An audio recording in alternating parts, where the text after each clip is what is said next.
அனைவருக்கும் வணக்கம். பாருங்க, சரவணா டிரைவிங் ஸ்கூல் விபத்தில் 5 வகையான விபத்துகள் இருக்குதுங்க.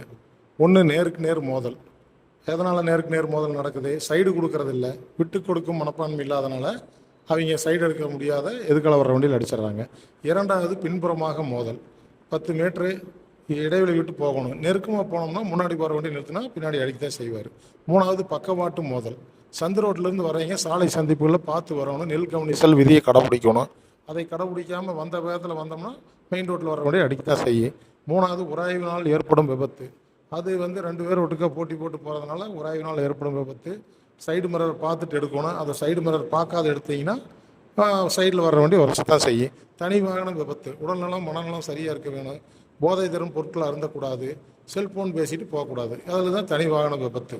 இந்த விபத்துக்கள் இந்த மாதிரி இல்லாமல் நாம் சாலை விதிகளை கடைபிடித்தால் மேற்கண்ட விபத்திலிருந்து நாம் தப்பிக்கலாம் என்று இதன் மூலம் தெரிவித்துக் கொள்கிறேன். நன்றி, வணக்கம், வாழ்க வளமுடன்.